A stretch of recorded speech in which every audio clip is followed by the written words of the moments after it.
Evening జరగబోయే అరవింద్ అలానే Malini first wedding anniversary party కోసం ఇక ఎవరు ఏ చీరలు కట్టుకుని ఏ నగలు వేసుకోవాలి అనేసి ఇంట్లో ఉన్న నగలు చీరలు అన్నీ కూడా హాల్లో పెట్టుకుని ఇక అందరూ కూడా సెలెక్ట్ చేసుకుంటూ ఉంటారనమాట. కానీ అరవింద్ మాత్రం మాలిని ఎందుకు ఇంతలా మారిపోయింది, మళ్ళీని ఏం చేయబోతుంది అనేసి ఇక ఆలోచనలోనే ఉంటాడనమాట. ఆ విషయం మాలినికి అర్థమైపోయి ఇక అరవింద్ మైండ్ డైవర్ట్ చేయాలి అన్న ఉద్దేశంతో, అరవింద్ ఈవినింగ్ నేను వేసుకోబోయే అవుట్ఫిట్ అలానే జ్యువెలరీ నువ్వు సెలెక్ట్ చేయవా అనేసి అడుగుతూ ఉంటుందన్నమాట. ఇక అరవింద్ మాత్రం అలా చూస్తూ ఉంటాడు. మళ్ళీని కూడా అడుగుతూ ఉంటుందన్నమాట. మళ్ళీ ఈ శారీ నాకు ఈవినింగ్ పార్టీకి బాగుంటుంది కదా, ఈ జ్యువెలరీ సెట్ అవుతుందా అనేసి ఇక మళ్ళీతో చాలా బాగా మాట్లాడుతూ ఉంటుందన్నమాట సరదాగా.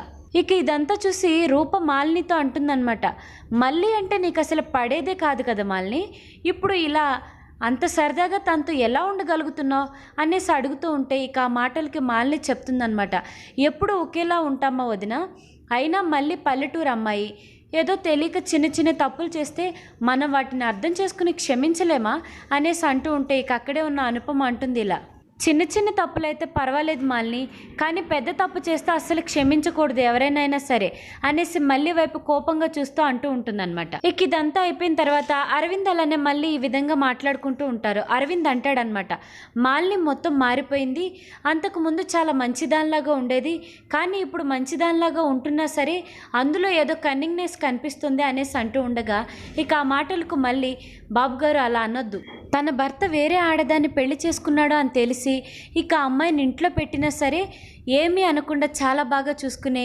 చాలా మంచి మనసున్న అమ్మాయి మాలిని అక్క అనేసి ఇక మాలిని గురించి మళ్ళీ చక్కగా చెప్తూ ఉంటే ఇక అరవింద్ కూడా కొంచెం మాలినిపై సాఫ్ట్ కార్నర్ అనేది వచ్చేస్తుందన్నమాట.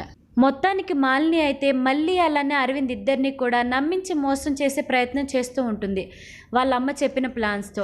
ఈ వీడియో కనుక మీకు నచ్చినట్లయితే ప్లీజ్ తప్పకుండా లైక్ చేసి సబ్స్క్రైబ్ కూడా చేయండి. Thank you for watching this.